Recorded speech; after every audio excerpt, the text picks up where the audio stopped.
Hello and welcome. My name is Armas. I'm a digital director at Strelka Institute for Media, Architecture and Design. And also, I was the editor of the Russian version of the book we are presenting this evening. It is called Garage, and it is the first joint publication made by Strelka Press and Garage Museum of Contemporary Art. So let me introduce our guests. Olivia Erlanger is an artist based in Los Angeles. Please say hi and introduce yourself. Hi. So nice to meet everyone. Thank you so much for coming. I'm an artist and an author based in Los Angeles, and I was the co-author of Garage with Luis Ortega Govela.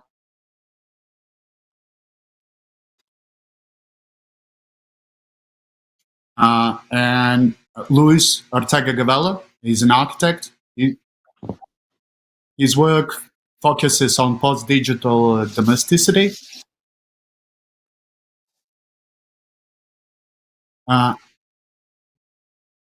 Hi, Luis.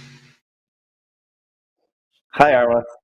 It's so great to be part of this, and I'm so excited to be presenting this book and the translation that Strelka and Garage Museum did together. I'm very happy to be a part of this. And today we're joined by Anton Belov, director of Garage Museum of Contemporary Art, which is held in Moscow and happily reopens its doors this week after 3 months of quarantine.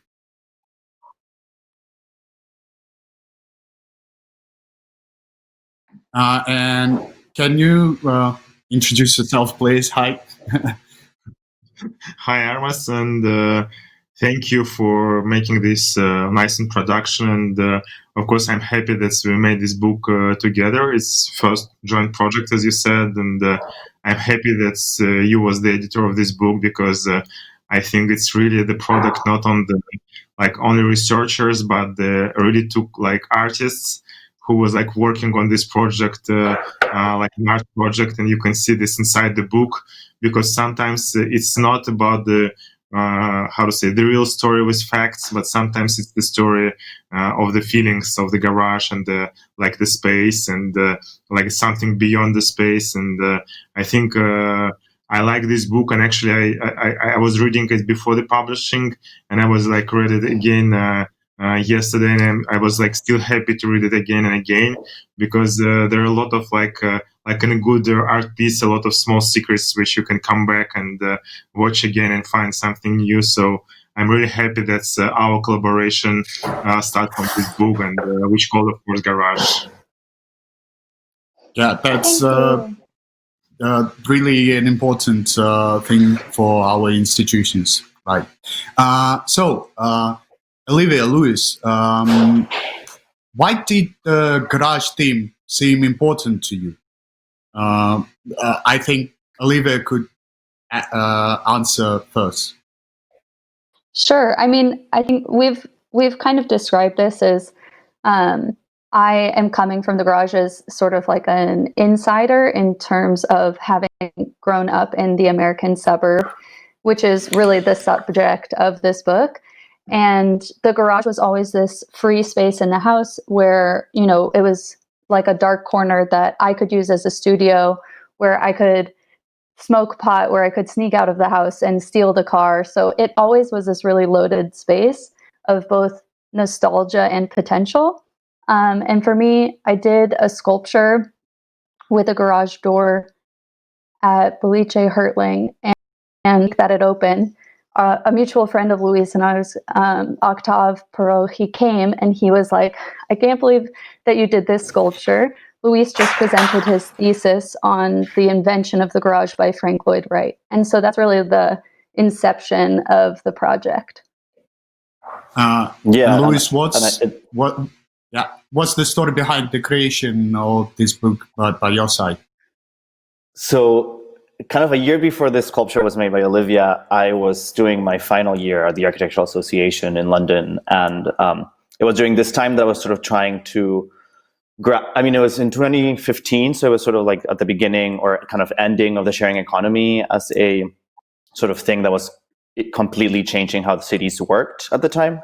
So I was very interested in trying to find a symbol or an architectural technology that sort of connected the way that virtual or the digital realm was changing the physical realm, and somehow the garage felt like such a prime space to kind of investigate and a fun history to sort of look into, because suddenly the garage became the symbol by which you could both connect the sort of patriarchal capitalist sort of system that's in America, but at the same time the psychology behind it and the disruption that happens in this room. So it was really a sort of a way in. And as Olivia mentioned, I grew up in Mexico, so for me the garage always seemed as this kind of like scary space when I was a kid. It was this weird like room without any windows, any doors, so it was always sort of this dark psychological space that I kind of wanted to investigate, because sometimes I feel like the most banal and mundane objects contain the most kind of interesting hidden layers of history that I think are important to sort of look into, because it's where the reality of sort of, I think, contemporary America and the contemporary world can be understood. I know there's an interesting story behind the creation of this book, that you had to write it separately via like all the digital Zoomish services. It's quite actually interesting nowadays with all the quarantine agenda we have. Could you tell us about this? I remember exactly the moment when I was in my friend Octave's house, and he had just come back from New York, where he had seen Olivia's garage door sculpture. And he was like, you need to call her because you guys need to be in touch, because basically you're both looking at the same object in very similar ways, as this kind of object of like the crisis, the sort of foreclosure crisis, and also like kind of this symbol of masculinity. So I immediately called Olivia, and we started sort of talking. She was in New York, I was in London. And the next week after that, we started a Google Doc, and that's kind of like the inception of the whole book. And immediately after that, it was sort of like every 6 months, either Olivia was in London or I was coming to New York, and every sort of, we would have like kind of a weird sort of physical meeting, but everything else would be happening digitally and wouldn't be happening, we wouldn't be sharing the same space until we moved to LA, which was kind of the first time that we were sort of sharing a geography, a physical geography that was not digital. And that's when sort of like this version of the book that you've translated was kind of incepted and finished and kind of solidified.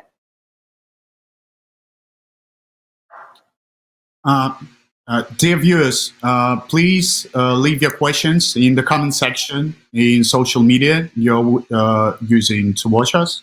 We will try to answer all of them in the end of our event. So Olivia and Louis are originally an artist and an architect.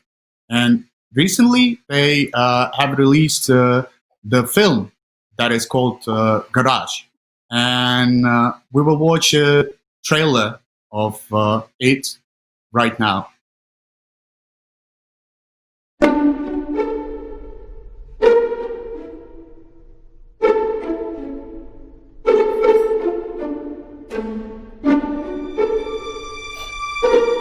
I'm here to tell you the story of the garage.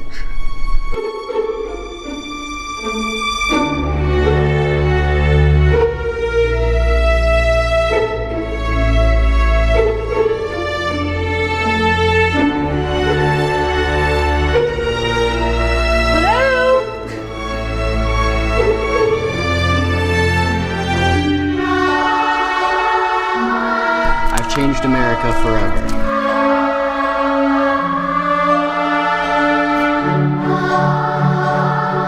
Where's the garage now?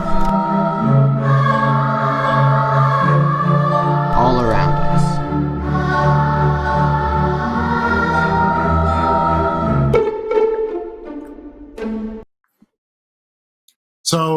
Olivia Lewis, I see that Garage is some kind of never-ending story for you now. Please tell us about this movie. We know that Aubrey Plaza, an actress best known for Parks and Recreation, was involved in production. Olivia? Sure.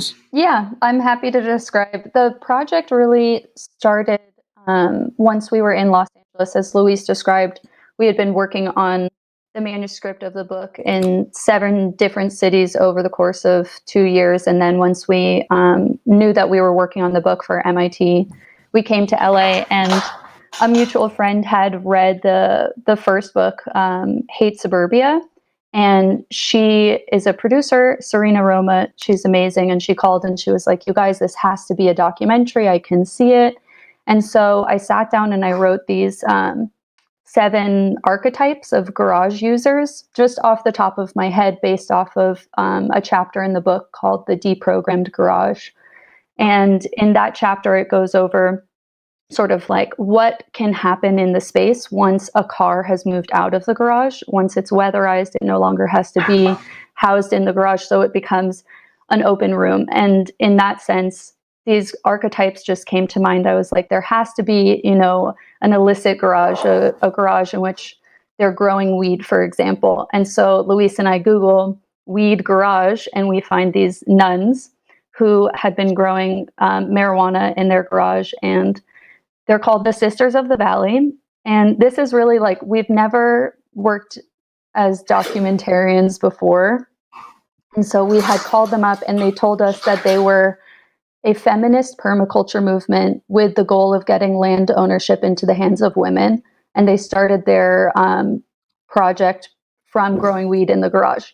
So we went out there and had one of those kismet moments of destiny, I guess, but also kind of one of the strangest days of my entire life. We showed up, and everything that Sisters of the Valley had purported to be wasn't necessarily true. But Aubrey Plaza, this actress, was there, and we rescued her, I guess, is the only way I would describe what happened.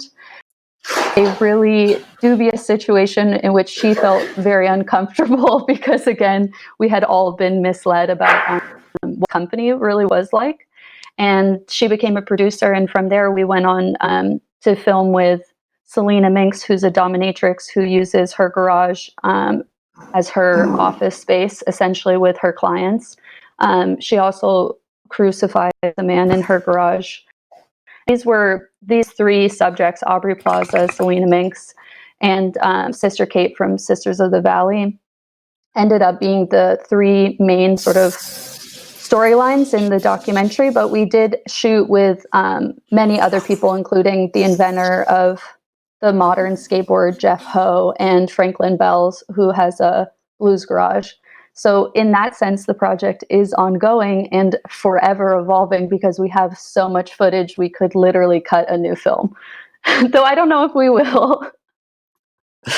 Yeah, I mean, it's interesting to go back to how the film project started, because if the book sort of sketches out this kind of American attitude towards entrepreneurship, and how there's one defining quality that sort of we keep sort of referring to and finding out that a lot of the sort of garage characters that we describe in the book have, which is called reality distortion field, which was sort of a term that was coined by Apple employees to describe the sort of power that Steve Jobs had to sort of convince everyone around him of a kind of reality that was not there yet, not existing yet, but could be sort of created by his own sort of willfulness to do it. It's kind of almost like a weird new age way of believing in materializing something. So it was funny because we were sort of spending so much time thinking and talking about this kind of characters that create their own reality by sort of mythologizing themselves, that then we found ourselves in LA mythologizing the fact that we were making a documentary, and then literally everything sort of started falling into place as soon as we started playing into the same attitudes that our sort of characters that we had sketched out in the book were doing. So it was kind of this flattening it out of our theory became sort of a performance, became a reality. It was almost like method acting, which I think is a very interesting process, because it's also part of how the film works. It's not only just about like sort of telling the history of the garage, but it's also telling the story of how we find ourselves making this film as our first sort of film project and sort of falling into all these kind of different spaces and different things just because we have been spending so much time theorizing about these subjects that we ended up becoming them. As you see, the viewers, Garage, both movie and a book, a provocative deconstruction of an American icon. And Olivia and Louis use the garage as a lens through which we can view the advent of suburbia and the myth of the perfect family and the American dream and degradation of it. And the book itself combines architectural history with psychology and pop phenomenology. So let's talk about what a garage is for United States and other countries. Olivia, Louis, could you tell us how the garage was born, your version of it? So, I mean, it's important to sort of remark that the garage is an architectural technology, and that's sort of what the main sort of focus of the book is to present this room as a technology rather than as a room or anything else. It's mostly a technology that was used to be able to sort of proliferate the consumption of automobiles and used to sort of be able to kind of do land speculation that happens outside of city centers. So once you sort of present the garage as this architectural technology, like any other technology, it had to be invented at some point. So the crux of the whole thesis relies on the fact that while I was sort of researching and trying to find a beginning point for the garage and sort of how do we get to the iPhone coming from Apple, coming from a garage, who was a person that sort of created that space to begin with. So I found in this like Frank Lloyd Wright biography, this very small footnote that was talking about the Robbie House. And the Robbie House is very famous because it's supposed to, or allegedly believed to be the sort of beginning of the modern movement in architecture because it's kind of the solidification of the prairie style. There was this very, very small footnote talking about the Robbie House that basically mentioned the fact that this was the first house ever built in America with a attached garage. Prior to 1908, when the house was built, most houses were sort of built in a very kind of, in a way that like the garage was separated from the house, so it wasn't sort of joined in. It wasn't the typology hadn't been invented yet. So it was very interesting because suddenly we had found, or I had found this basically connection between the birth of the very hetero sort of movement of modernism and or this white male modernist movement of beginning by Frank Lloyd Wright, and then how that sort of translates all the way into the sort of end of the 20th century with most of the technologies and sort of pervasive kind of tech companies that have sort of changed the city can all be connected to the modernist movement. So it was very much like the garage door suddenly opened to this fantastic fact that all of these histories were kind of intertwined by this room that seemed very banal, but ultimately holds kind of the secret of what the modernist project is and how intertwined it is with the sort of capitalist development of America. For us, for our fathers, the garage was an important thing as well, but in a different way. Anton, let's tell Olivia and Louis what Soviet garage meant for us and our fathers. What's the Soviet garage heritage? I can tell, like, I just was like listening to the guys and understood that my grandfather was director of the garage too, because he was the head of garages for all for like big company for cleaning the water of the Moscow city. And he was like big guy because in 40s, 50s, nobody had the car. So everybody wanted to have the car from this garage. So it's I'm already 10 years in garage and I first understood that I'm not the first director of garage in my family. I really think that's for my like father and like even my uncle and myself. Garage was a really spiritual place, but it wasn't like because it was connected to the house. Actually, it was like separate place where it was like combined like once like near to another one garages, and it could be like 50 or 100, where it was like this small community of the male hobbies and spending the time I don't know, with beer or without beer, but spending time with car because there wasn't car service or something. So you need to do everything, and it was the place where you can talk about your hobbies with like I don't know, about the fishermen's and the fish and about other hobbies. And actually, it's maybe quite strange, but it's still, if you talk about the Soviet experience or like post-Soviet countries experience, it's still pretty the same. That's people finding in garage very special place where they can have like this community thing, and maybe it's very close to the idea that the garage is space for out of the family. But still, if it's like in US, it's still very place where you can do yourself something. In maybe in a like Soviet or post-Soviet world, it's still the place where you can build the community with other people, but not maybe like even with your friends, but with community who has the garages near to you, and you like in this special garage community. That's the thing that for Soviet people, garage had an escapist importance, and it was all about avoiding professional and domestic problems as well. But in Soviet Union, it had more community thing because garages were not attached to private buildings. Instead, they were standing next to each other. And I think there was the same intention for men in particular to escape from their own families, to have their own space for hobbying and trying to be yourself. In Olivia's and Louis' book, they chose an example from the movie American Beauty to describe the psychological questions of masculinity loss and midlife crisis. Guys, can you tell a little bit more on this one?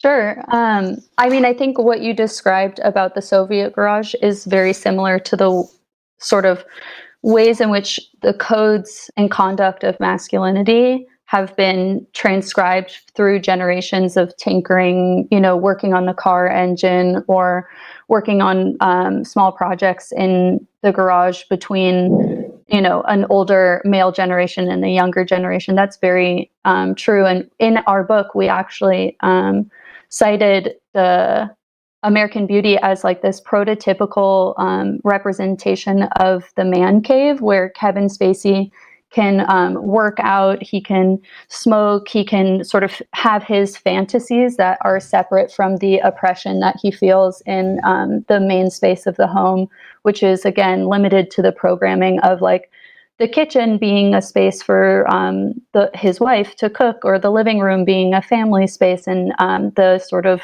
monogamous shared bed of their bedroom. And so in that sense, I feel like the garage, the Soviet sort of man cave element of the garage is very similar to the American. But to contrast that, I'd also pose that in the States, at least, Barbie, which the creators of Mattel claim started in a garage, and they actually like took this German little like bachelor doll that you would get at a bachelor party, and that became the model for Barbie. And she worked on Ruth Mattel worked on this in her garage, and it was kind of the prototype for what became like an American feminized mechanized femininity, which is really interesting because then again in our documentary and throughout so much research, we found women who are using the space as sort of like a she shed. But it's also a very queer space in that you can kind of flip and twist the codes again of masculinity into femininity and back again. Yeah, it's like it's this space for disruption in that sense, or it's like this kind of other space that present in the home. And I think, I mean, the way that it's really nice to hear you speak about the Soviet garage, because I feel like in this particular instance, what you're talking about is this, because I basically the first time that Olivia and I met to write the book was in Lithuania. And I remember the last day before I was getting on the flight doing a residency back. at Rupert. Yeah. And the last day, I think Olivia had left early, and it was my last day there, and I sort of met someone random in the museum, and they were like, "Oh my God, you're talking about garages. Let me drive you to this like old kind of Soviet neighborhood where you can still see some of those garages that were built here." And so we were driving around, and that's the most sort of iconic thing that I remember was the fact that it was sort of like rows and rows of one garage after the next, sort of at a distance from like tower blocks, but it would just felt very much like a separate neighborhood. You know what I mean? It kind of created its own little enclave of spaces. And it was funny because, I mean, I remember driving, and most of them were kind of like abandoned, but a lot of them still had people in them. And some were tinkering with cars. Others were sort of doing different things in them. Like there was one that had like more like a living room vibe, etc. But what was really interesting was that suddenly, you know, in America, the way that the film was done is that we had to sort of drive to all these different places to find these different uses. But what's nice in, I guess, the Soviet experience is that you actually have a very continuous line of all these different different ways of occupying space, which ultimately is what kind of is interesting about the garage as a space and as an architecture in itself, is the fact that it becomes this room that only serves a purpose for what it was built for a couple of hours, or a couple of hours a day. So the rest of the time, it becomes this kind of deprogrammed, unprogrammed, almost like bigger in scale than any other room in the house. And so the user kind of can start imagining different uses for it. And that's, I think, the power that the space has, and the power that why this project is such ever growing. It's because the fact that when you get a room that is supposed to serve a function, and that function is suddenly removed, you end up having this open free space. And maybe the biggest lesson that we can learn from this space is the fact that, you know, yes, in specifically in America, and I think and all over the world, the garage is a symbol of the people that get garages are people that it's a very exclusionary practice, let's say, the way that it came to be. But the potential that giving free space to people has is actually really amazing. So I do believe that in some part of the book, we advocate for the availability of that kind of non-programmed, deprogrammed space to be available for people to be able to create and do the things that they want. And I think that's a better understanding of what the space is than sort of just thinking about it as this mechanical space. You know what I mean? Because ultimately, the people that occupy that space is not just men. It's all the sort of the refuse, or the people that are sort of not wanted inside the sort of suburban construct of what a home is and what the identities that could live in there are. Yeah, what we found is it really is an incubator for alternative identities. It's truly like, you know, if you don't fit into this idea of a traditional nuclear family, which doesn't really exist. It only exists in our pop culture imagining of, at least in America, again, like what the American family should look like. And now what we found are like blended families, multi-generational families, like people who are using their garage to have roommates, lovers, like house slaves with the case of the dominatrix, really expanding the idea of what not only the function of the room is, but really like what the function of family could potentially be. And thus that frees the user up to be so many other multifarious versions of themselves. But the thing is that suburbia actually started as a thing, not as an alternative one. It had some. It was built on the system of some kind of racial segregation, and they actually were built for not for the poor ones. Even if the government did not want to talk about it. Am I right? Yeah, the history of suburbia is built on exclusionary practices. Most notably, there was a process called redlining, and redlining basically allowed the different governing bodies to take a red pen to the map and they would draw a circle around the areas in which white people could live.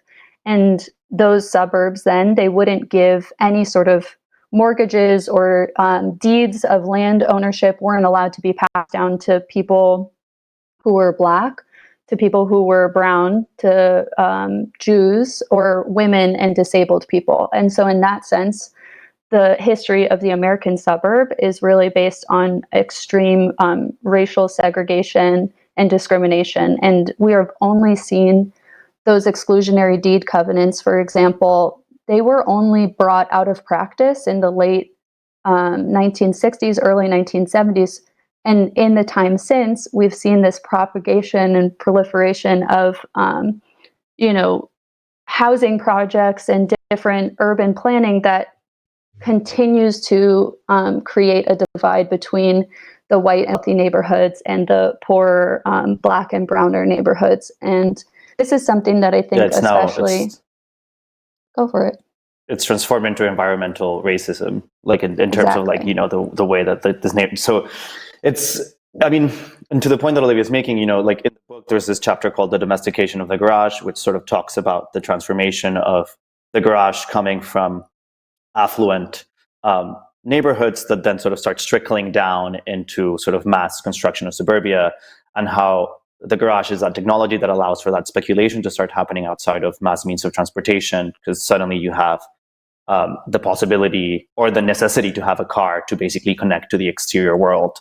But it's important to remark that whiteness is a project, and I think, and especially right now in this time, I think it's also important to remark that that suburbia in itself is constructed as this white enclave, and it's like protected from any kind of diversity or any kind of otherness. And I think what is very sad is the fact that that image was not only translated, did not only stay in this country, but I think it's also an image that gets exported outside of it, because I grew up with that image of white suburbia, and it's something that sort of completely affected my perception of what America is and it should be. And I think a lot of what the Domestication of the Garage is doing, or that chapter is trying to do, is sort of dismantle that notion that these things happen just like spontaneously, but actually they're kind of very carefully planned out government practices that kind of completely segregated and constructed this covenants and practices that basically create what is a white project, which is called suburbia. One more example, Luis, that we write about in the book, in researching again how this white project of suburbia came to be, like immediately after World War II, returning soldiers were incentivized to go to war because when they returned, they were told that they would get a low interest mortgage on a home, and that car lobbyists lobbied so that those homes all had attached garages so that it would further incentivize car ownership. And so these things became inextricably linked, where the soldiers also, these deeds or the low interest mortgages were only available to white soldiers. So whiteness, the home, the suburban home, the garage, and car ownership became sort of synonymous with the development of the post-war suburb. We have a short part of your film which is dedicated to this theme. Let's watch it.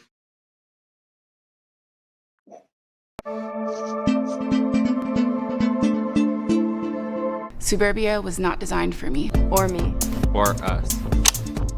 The FHA, or the Federal Housing Administration, created low-interest mortgages. The things we have in America are ever-changing, expressing not only the American love of beauty, but also the basic freedom of the American people, which is the freedom of individual choice. Car manufacturers lobbied to make sure that the FHA only gave mortgages to houses with attached garages. But not just anyone could get these mortgages. These contracts were made available only to white soldiers. Until the 1960s, racially restrictive deed covenants were still legal. But at the same time, suburbia garages positively changed the infrastructure of U.S. economy. I'm talking about system of the highways that were built in 20th century, and they were the forerunner of a new attitude towards cities and how we consume the culture. There's an irony in this, right, Olivia?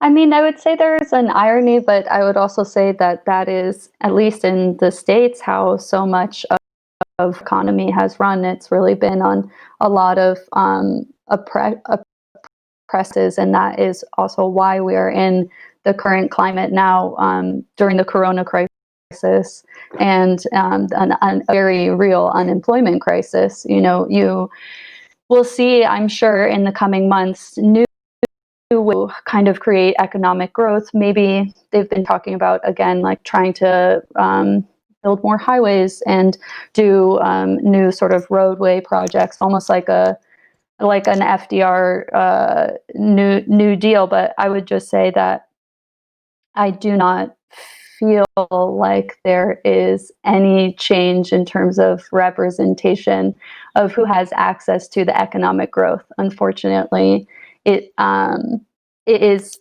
systemic here. The sort of racial segregation and oppression that happened in suburbia is ongoing, and it's transposed now. I mean, Flint, Michigan, with the Flint water crisis, they still don't have clean water. As Louis said, it's turned into now like an ecological racism, essentially. Yeah. And I mean, it's and to sort of take it back to the history of like a little bit the invention of the freeway and these kind of technologies. A lot of what was happening and when these conversations were being had in Washington, let's say, or in the positions of power, was very much based around the lobbying of car manufacturers. So Ford and all of the car manufacturers at the time were sort of had a very heavy presence in all of these political decisions, because at the same time as the freeway and the highway are sort of being sort of presented in Congress as like kind of like the new answer to sort of mass means of transportation, there were also sort of thousands and hundreds of other plans for sort of like huge train infrastructure, shared transportation systems, things that were not kind of exclusive to the individual. And I think it's important to remark that all of these technologies are a reinforcement of the capitalist mode, which is like the individual and the self is what matters, and like sort of the idea of community is what sort of gets left behind with that mentality. And I think what we're seeing right now politically is really that we're coming to a collision of that, where the individual no longer holds any power, because once you sort of remove any power from community, which is kind of, I think, the history of the 20th century in America, the book sketches out, is sort of that creation of that kind of made individual, the self-made man, as being the sort of the hero of the neoliberal history of this country. What we're seeing now is the crisis of that and the crash of that, that you can't sustain a political system in which the only thing that is valued is the self, because at the end of the day, community has way more power, which, you know, I think ultimately that's what these technologies are reinforcing and supporting, is just the self. And maybe I hope what's going to happen, and I think there's a big awakening right now in towards thinking about community in a larger extent rather than just as the individual. So hopefully the infrastructure projects that are sort of going to be used to reinvigorate the economy are have a focus in those places and those people and those things, because that's what I think is nice about this book, is that it's sort of you learn to understand how the power of that rhetoric of the individual exists. The power and its failure. We describe the garage as like the temple to the self, and sort of this has like a, you know, really deep history in terms of like a monotheistic representation of the birthplace, because obviously you get like the nativity scene in a stable, and if the garage is the stable to a car, then we trace really in the book the advent of like the sort of self-adulation and anointing of the sort of radical individual. And we talk a lot actually about Ayn Rand in the book and her influence on sort of like this capitalist Howard Rorkean figure of not only the architect, but of, again, the self being the main commodity. And I think now in the 21st century, we've seen that begin to fail us. But at the same time, nowadays, garage is the symbol of the new technological economy, especially in California. It's the symbol of startups and the legend of Silicon Valley. And now it is like the new office. And how did this happen, actually? It's funny. I mean, I guess. Go for it, Luis. It's funny because it's how it happens is basically the whole book. I think you have to read it to understand how that happens. But I guess a brief way of placing it is that it's a myth, and it's a constructed myth that sort of starts with Frank Lloyd Wright, ends with Steve Jobs. But I think in terms of the Silicon Valley myth of it's widely considered, the garage is widely considered to be the birthplace of Silicon Valley, and that garage is Hewlett Packard's garage, which is basically where HP started. And as the story goes, Disney, which is also another California garage or company that started in a California garage, comes up to Hewlett Packard, the friends that started this company, in their garage in Northern California, and asks them to build this audio oscillator. And they sort of make this audio oscillator. I think, Olivia, correct me if I'm wrong, but the story is that was it David Hewlett or David Packard's wife that sort of started like painted the cook. Yeah, she like would cook the machinery that the audio oscillator was like a precursor to surround sound, basically. And so I believe that it was Hewlett Packard was working on the audio oscillator to create surround sound for Disney films. And Fantasia was the first instance of this happening. But yeah, one of their wives would like put in the oven the machinery that they were working on, the same oven that she said she cooked her, lamb chops in. And that was, I guess, what Luis is saying is that it's like a connection between this history of Hewlett Packard, which used the garage origin story to their own benefit. Then Disney learns of their origin story, and Disney begins working in his garage. And there's also a real estate developer, Joseph Eichler, who was a Frank Lloyd Wright aficionado and fan, and he wanted to take modernism to the masses. And so he built these California suburbs instead of a house like one at a time, he built them by the thousands. And then you end up with Palo Alto, where reportedly Steve Jobs and Steve Wozniak claimed they started their business in the garage of a lookalike house that was based off of that initial Roby house. And that's the whole conspiracy theory of the typology of the garage being transposed throughout these.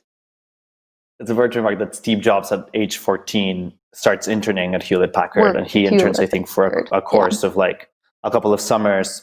So he's very much, in his brain, there's already like sort of the incepted idea that the garage is kind of an amazing beginning story.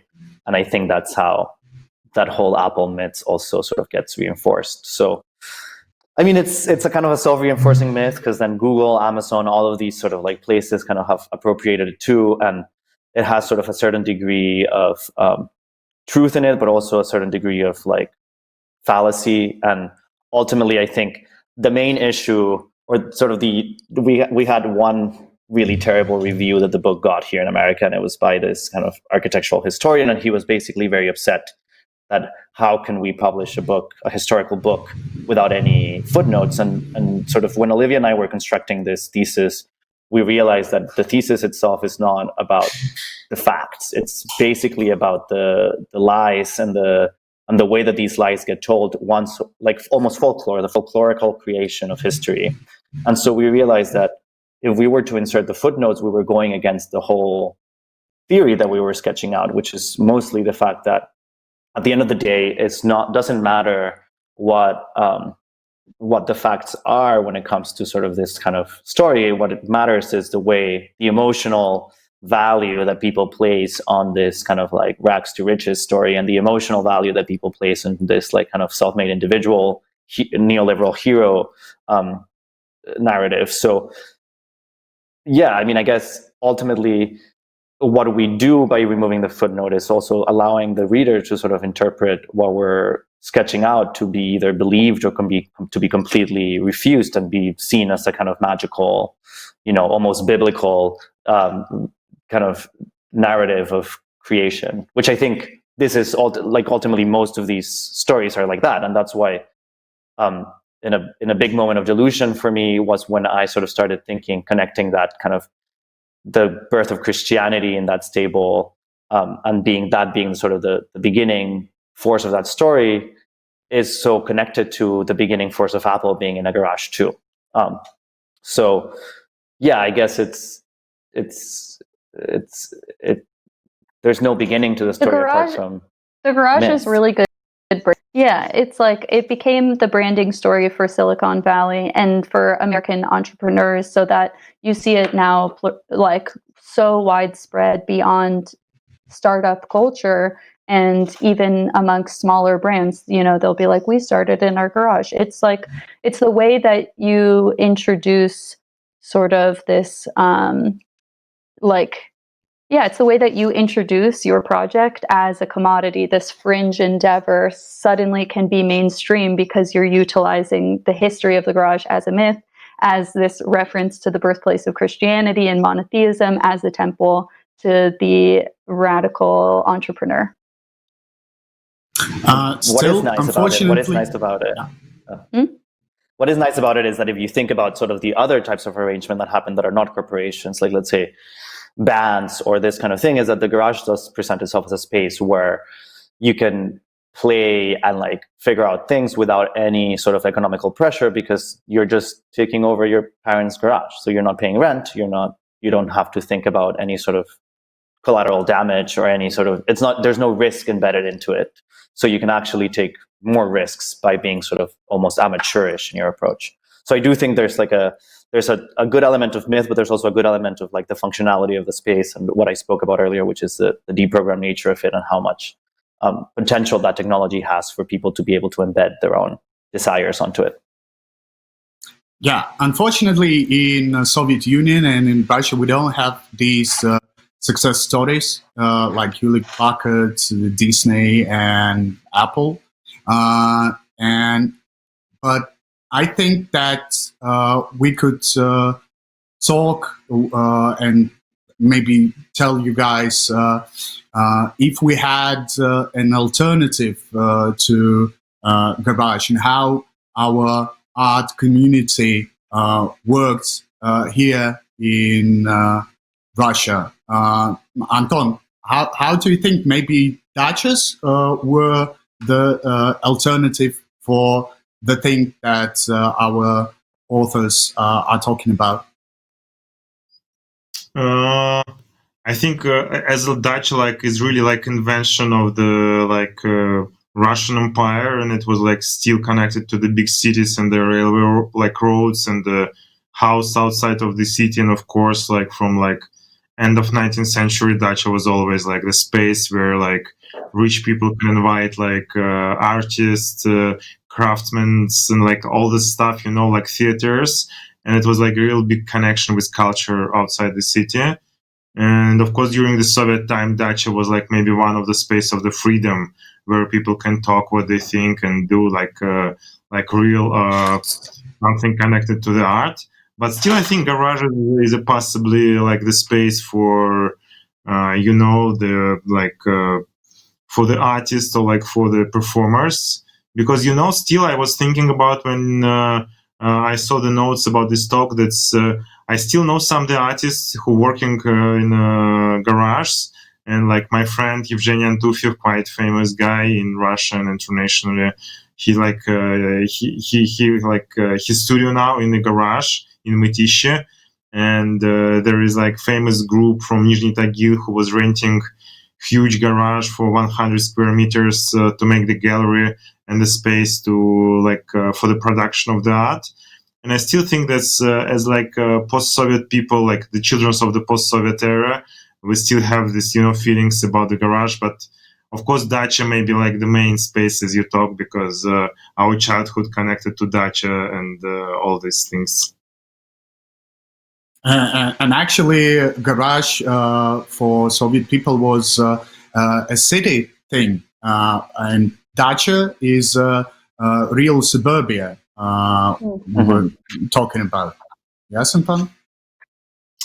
Yeah, but because like dacha was always if you talk about the city, as Armas know, like the only space of freedom was like the kitchen, and all these famous kitchen talks where people can talk with these anecdotes and all the stuff about politics and family things. And dacha was always this freedom of escape, and maybe not on dacha, but the space around the dacha is like a possibility of talks outside the the space. And of course, like garage, maybe it's here as a talk, it's really community space, and maybe dacha is a really private space. If we talk in a combining the things to this American dream of this existing ideal family of Frank Lloyd Wright was expecting for himself with 6 children. And actually, as you wrote in the book, it's never then he escaped this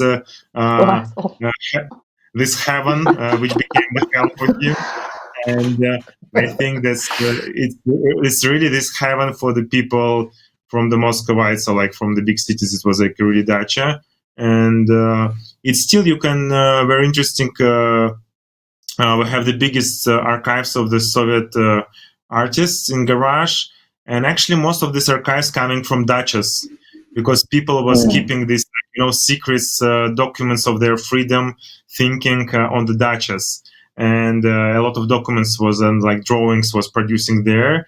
So maybe it's quite interesting that in Soviet reality, the dachas was this space of the post. You couldn't tell what's this space is. It's only for rest, or it's for production, or it's freedom, or it's connected to the family, or maybe totally you don't want work with family. Because it's the same with the spaces in US. If we talk about the garage, dacha was really strange place where is maybe not all family coming there. Maybe it was only one person of the family coming, or half of the family. So it was always very strange place of combination from family to family, how it was organized. And I think the dacha was maybe compared to the garage from US, was connected to this reality. You need to invite us to your dacha now. I'm curious. Exactly. I'm happy to invite you, and actually I'm happy to invite you maybe to some other cities where is all this, dachas is really a special place. And actually I live outside the city. So wow. Yeah, I will be happy to show you all the dachas from 20s, 30s, and 50s, because I live near Peredelkino, where is all the famous guys was living, which and great writers. So I will be happy to show you all these famous dachas. Amazing. We're coming. That's a deal. The very important thing really is actually that dacha was a real private place and garage was a communal thing. Here we can watch some pictures from the photo project dedicated to garages of the Russian North and on how their owners use them now. It's a series of shoots made by Oksana Yozgur and the project is called Иное назначение, another purpose. So here you can see that it's really a communal thing, but still they're used in some different purposes. Like this one is let's talk about them actually. I have a question for you. This vibe is really cool. Yeah, I like it. I have a question for you because in the first image you see, because it was kind of the same thing that I saw in Lithuania, was that this connection between the sort of row of garages and this kind of tower tower blocks. And so is it connected to the Dom Communi, the development of the Dom Communi during the constructivist sort of movement? No. It's totally different ideas. And actually the garages from the north, it's not the same. It's maybe not, mostly it's connected to the house. But it's became so big. So if you will come to the north, like Murmansk or Chukotka, every company, every government structure, every person has huge garage, but garage is not working like garage. You can find there the pool, billiard, and there is a space to eat. There is banya, which is sauna, and a lot of stuff which is connected to the life. And of course, it's totally different experience. If you ever have a chance to go on the north, real north, and people have they're taking the big fish outside, it's totally frozen, and they start to cut it like this to eat. And it's really strange experience ever you can have, because you have banya, this north tea from really strong, some strange things which they put inside. It's berries, green strong things from trees. So you never know what's inside, but you're drinking it, eat this frozen fish, go to banya outside to the snow, and this is amazing experience. So it's next after the dacha. Yeah, let's look at you're the pictures. The best salesman I've met, I think. I know. I can't wait for this trip. Let's look at these pictures, because we have the billiard photo, and then what's next? Whoa, the record room. Oh, wow. So it can be used as an apartment. And oh, wow. And that's actually Russian beauty, Soviet beauty. Just like American beauty. Really? It's totally real. Oh, yeah. Especially with this little workout chamber. In there. And I love the garage band. Well, hopefully not Kevin Spacey's canceled now. Yeah. As of 2 years. And that's actually a real banya. Wow. It's not the steam room itself, but the part of the banya. The hangout. Yeah. So you have better garages than we do, I think. Well, more dedicated. So garage in Soviet Union became a thing in mid 60s.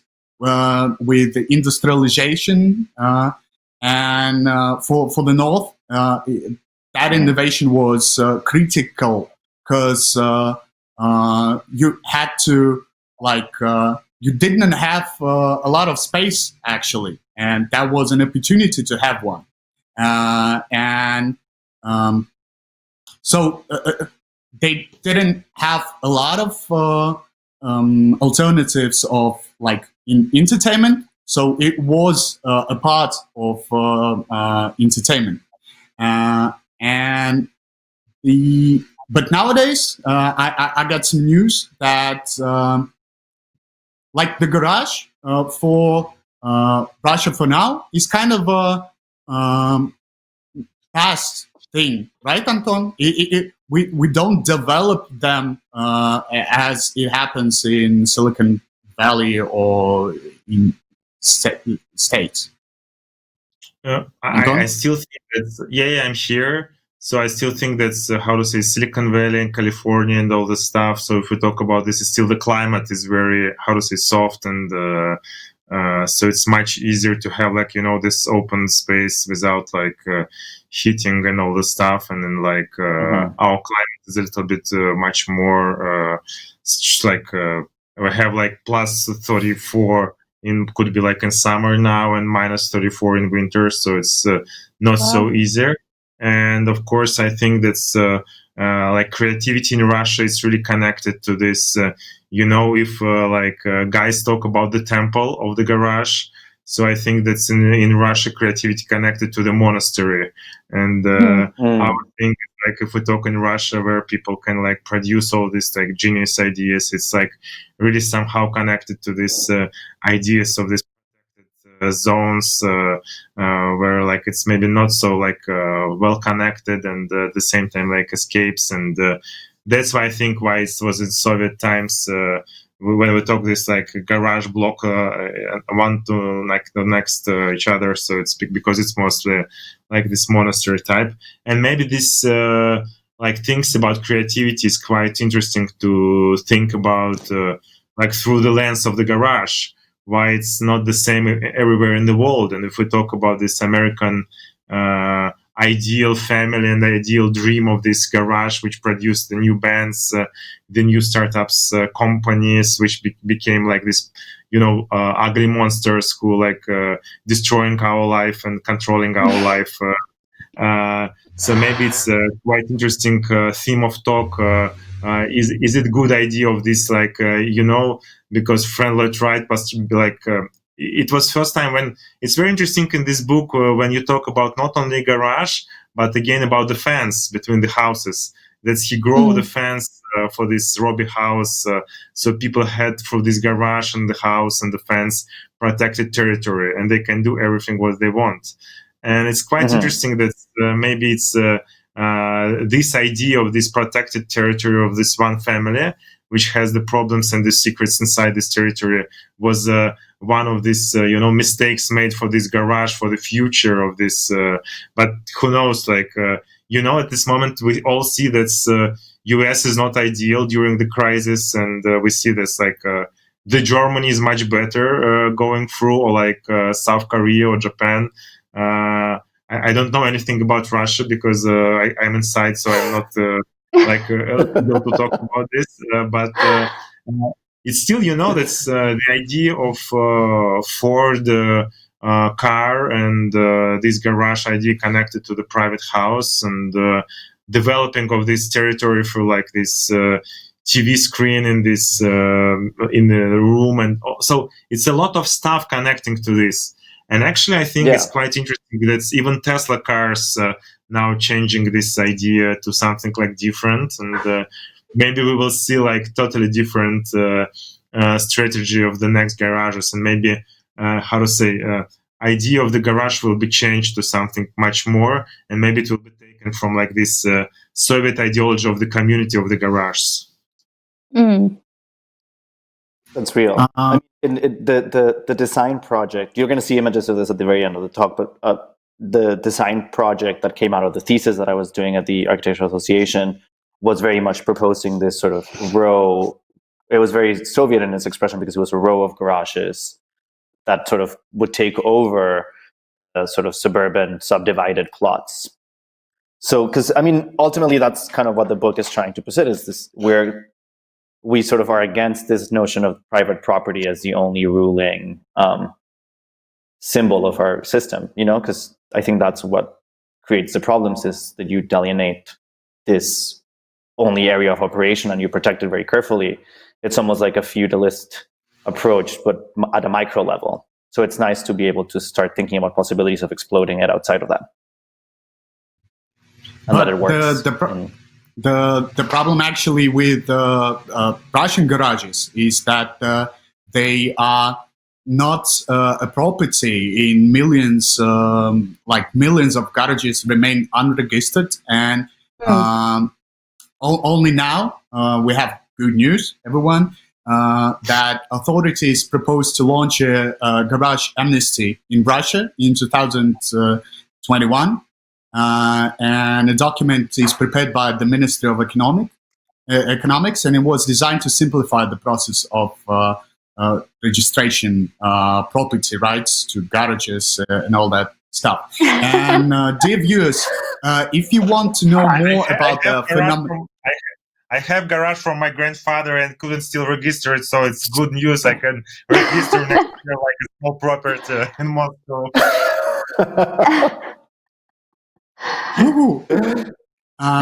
And dear viewers, if you want to know more about the phenomenon of Soviet garages, we highly recommend to read the work by Виталий Куриной, «Гаражная экономика в российской провинции», «Garage Economy in Russian Suburbia», as well as works by Simon Kardonsky. But now we're talking about our book.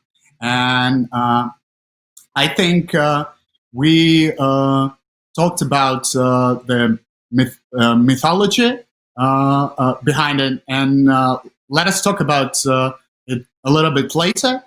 Just now I want to show you, all the viewers, the book itself. You can purchase in Garage and Strelka bookshops, online and offline. Let's watch the video.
So yeah, the viewers, you can buy it in Garage Museum and Strelka, and it's full of beautiful collages. And Luis, Olivia, I know that you have some photos from the book that are especially important to you.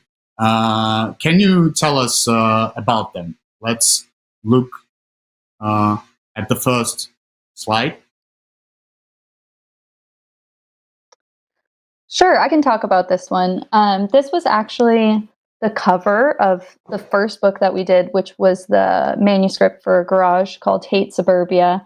And this image has our full conspiracy theory of, again, the sort of nativity scene where you can see the arched roof in the background, which mirrors the John Govela photographs from the 1950s and 60s of Californian garages. And then there's actually the residency that Luis has mentioned that I was doing, which he came out to work on, was at Rupert. And one of the small images on the side has a couple kissing, printed out on a photo with like a workout weight placed on top of it. And so in this way, I feel like it's a really good way to describe how many of the collages were made, which is that either Luis and I would be working on a collage, which was essentially a mood board for theory, working in either sculptures that I had been working on. The image of the couple kissing was something that we had done collaboratively. The John Govela images were references we were talking about. And then the theory of, again, this sort of like the garage as a temple, or the temple to the self, or a place of sort of worshiping and anointing the radical individual, is represented in the nativity scene. And I think what's nice about this, because it was kind of the image that unlocked a lot of how we approach the images in the book. which was, I think suburbia and specifically the garage operates in media as much as it does in like folklore as an image that sort of gets, represented so many times, and it has so many meanings. So I grew up somewhere that was in America, Olivia grew up here, and I think sharing those images and being able to sort of communicate through almost like a palimpsest of moods, we were able to sort of like distill and start communicating in a way outside of sort of writing. So it was very much like a way to unlock our own perceptions of the garage in a way that wasn't like sort of theoretical, but actually also just visual, and sort of meanings were sort of like being sort of almost like osmosis being passed to each other through these kind of mood boards. And I mean, I like considering them mood boards because it's kind of like a play on this kind of commercial attitude towards producing something that you're going to sell. But in this instance, we were making sort of mood boards, as Olivia described perfectly, that sort of were trying to distill theory as well, which is a funny way to sort of put in reverse commerce and theory coming together into one practice, I guess. And the next slide. So these images that I'm showing now are sort of like the first drawings that were done when I was writing the thesis at the AA, and they were kind of like there's a line drawing of a garage, and there's that famous Diana Walker image of Steve Jobs in his living room, and this is at the point where he was already sort of, Apple was valued at sort of billions already at this point, but he still had this very sort of like minimal, almost like Zen Buddhist like living, and it just sort of, that image epitomizes the way that the sort of garage attitude or disgaragification of space exists, which is kind of that the attitudes that were invented in the garage start sort of permeating back into the home, and then through that back into the office, and sort of how the garage becomes this all-encompassing attitude towards occupying space. And this Diana Walker image that this drawing is based on is kind of the beginning of that, or sort of the kind of icon of that attitude, I would say. It's interesting too, because yeah. Oh, sorry, I was just going to comment. It's interesting, like, again, we have this sort of collage method of creating images, and I had the sculpture was a point of reference, Luis has this, and in the end, where the project has been most recently, as of last year, we were actually creating sets. And so it's funny to look at this image of Luis's sketch and think about my original sculpture with the garage door. And essentially, we've been building towards the building of real space since the very beginning of our collaboration. And so to then the videos that Armas had shown throughout this, those take place in constructed sets that are based on our designs. And it's basically like we've been headed towards that point, but we just didn't understand that that's where this would lead us. That's true. Actually, it's the way that you put it, because it's real. Like, that's how it, I guess we were preparing for this without really realizing it. Exactly. Yes. And the last slide, please. Yeah, and again, this is the same sort of project that I was talking about, which is that you can see sort of on the top and on the bottom is sort of a classical Palo Alto suburban plot and its subdivisions and the way that the rooms are subdivided within it. So it's a floor plan. And then in the middle, you see sort of this proposal for what would be this kind of over enlarged garages where sort of, the occupation could sort of be opened up, and a communal garden in the back. So it was kind of the design project that came out of the thesis was this kind of antithesis to the suburban project, and sort of proposing a more communal existence. And yeah, I mean, I kind of wanted to show that because it's sort of, I think, this drawing, more than anything that I think I could say about what the book is about, kind of describes exactly the feeling behind it, which is kind of how do you present a history, but at the same time make it proactive or propositional, because it's just like architectural language is always propositional, into sort of becoming, the history has to become also this kind of refusal of the suburb, or a sort of a project that hates suburbia. What am I fascinated about in your book, that you had some interesting conclusions on the internet regarding all we were talking about today. You even coined the term garagification. Can you tell us about this one? What is garagification? I guess garagification would be the term that we've used to describe how people occupy space. And again, it comes out of this lineage of the technologies, which were the suburban garage. So if you get the personal computer, for example, from Apple, which then turns into your iPhone or your personal device, this is where the garage lives now, in that we can create like a free form, free use space. We can transpose whatever our needs on the use value of the current space that we're in, depending on how we access these technologies. So we can garagify whatever space we are in because of this access to technology. But I really see it also as a way of thinking about occupying space, I guess. And it's something that we're kind of constantly enacting and performing, because again, the garage has, through its deprogramming, has taught everyone how to create from nothing or to transpose upon a blank room whatever their needs are at that moment in time. Yeah, it's that's beautifully put. And also, I'll just add something else, which is, if you think about it, for me, the garagification is also kind of the idea that it explodes the modernist division of the city, which is always reliant on sort of industry, residential, and leisure space. So if you think about what happens in the garage, which is sort of a space that exists within a purely residential zone, which is the suburb, that then introduces leisure and industry into it, it sort of kind of puts the whole modernist project in reverse, because basically, like, by the same architectural technology that created that purely residential zone, it also starts reintroducing industry or labor back into the house, and also sort of these leisurely activities that are supposed to be happening outside of it. So it completely rewrites the codes of the suburban home, and then in turn rewrites also the codes of work. And that's how suddenly you start seeing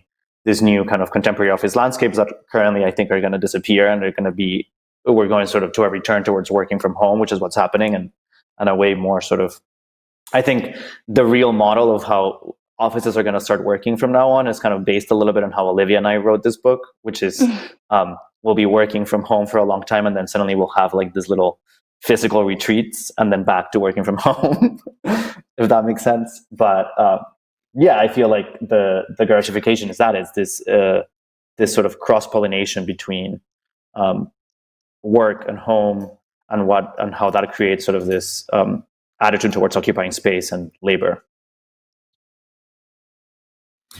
So we have some questions. We now it's the Q&A time from our viewers. So the first question is, let me read it. In Russia, a garage often becomes a production space for the shadow economy. Owners set up illegal car repair shops, or, for example, bakeries, to two places. How much do you think these can be extrapolated to American or Mexican garages?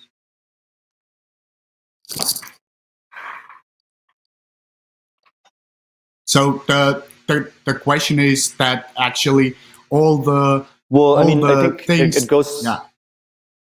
I think it goes a little bit back to the previous thing that I just mentioned, which is the fact that the garage acts as this thing that explodes the modernist project of division of space between purely residential, industrial, and leisure, which is like, it's very punk in the way that it sort of is within and against, because it suddenly is the object that created it, but at the same time, it's the object that sort of dismantles that whole notion of,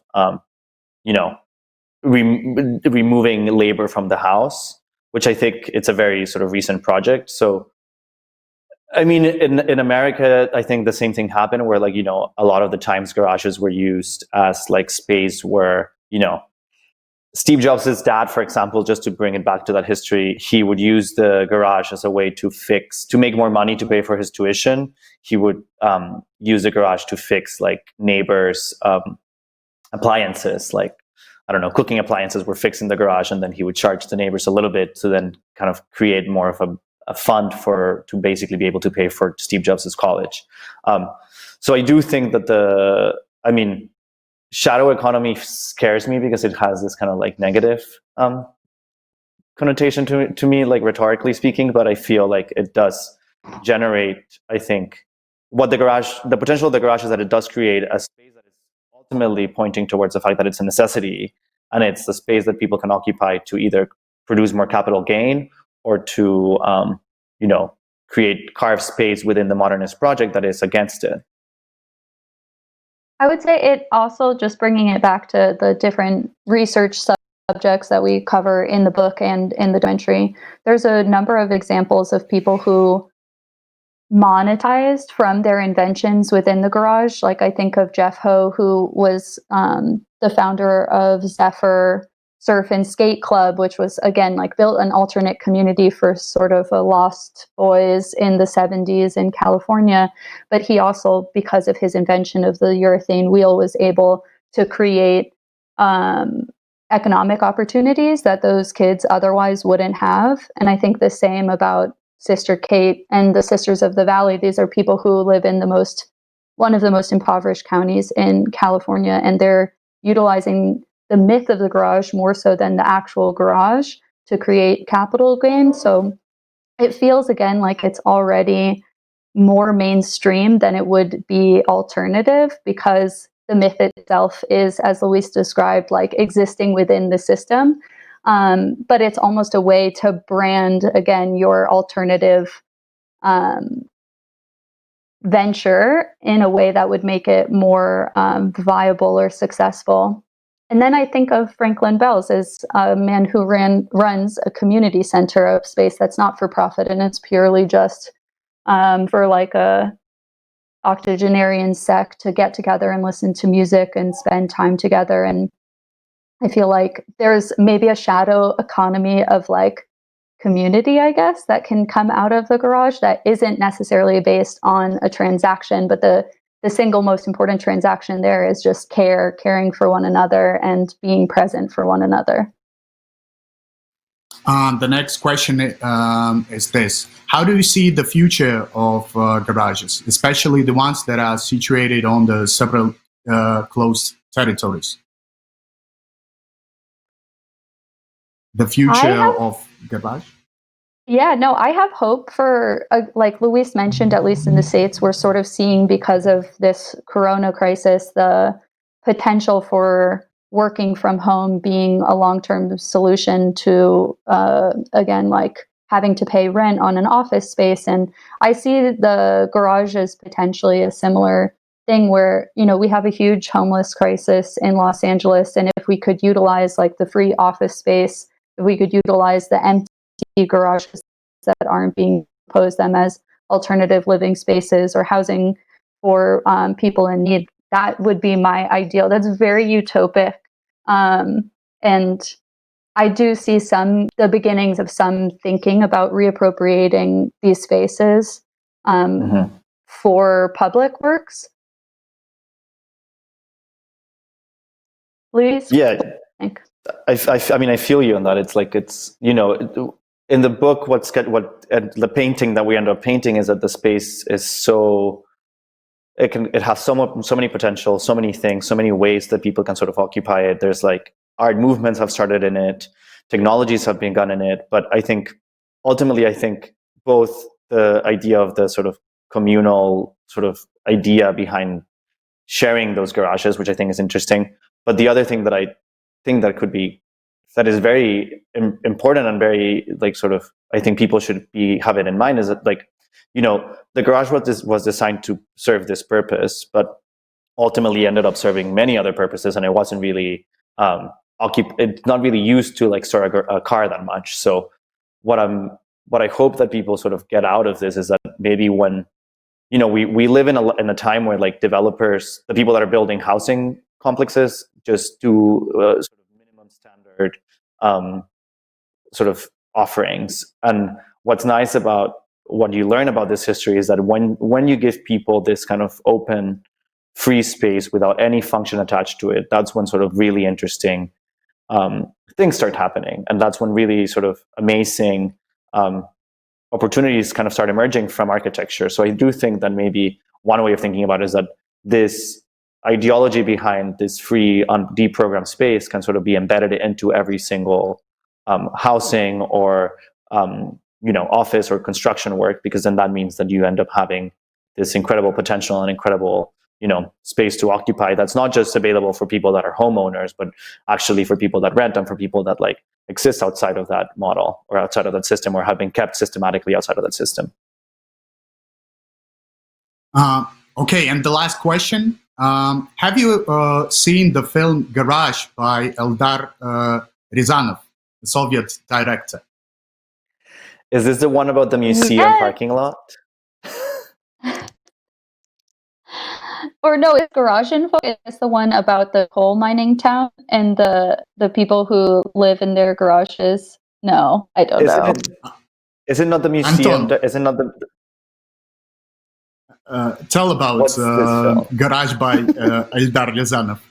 So it's a quite famous movie, and it's about the people who are in one space, and they're like maybe in a museum, maybe in a zoological space, and they talk because they need to choose who will, like, because in their cooperative there is not enough space to have for everybody the garages. And then they're spending like all the movie they're spending in this one space to discussing who will be like who will have the garage and who like will stay without the garage. And oh my god! they go sounds like what it was like writing the book. Yeah, but it's amazing movie because they're going through everything from like psychological, sociological problems. Who is rich? Who has like I don't know now the friends like on the top.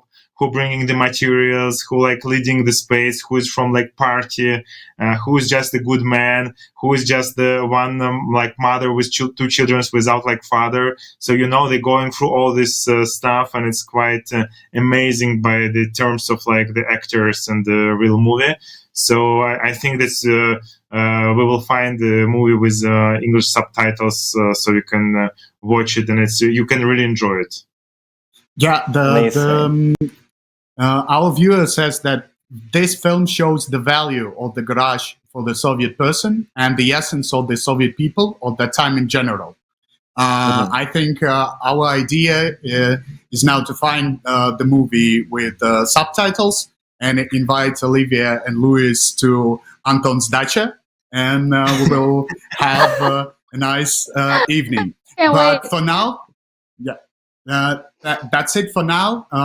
Dear viewers, you can buy this book, which is called Garage, at Museum of Contemporary Art Garage and at Strelka, online and offline. Thank you, Louis. Thank you, Olivia. Thank you, Anton, for this. Yeah. Thank you. That's the one. Yeah. That's it. Hopefully, thank you, guys. See you soon, lovely. guys. So fun. Same. Thank Hopefully you. see you in a Yeah, Anton, we're coming. Yeah. Bye.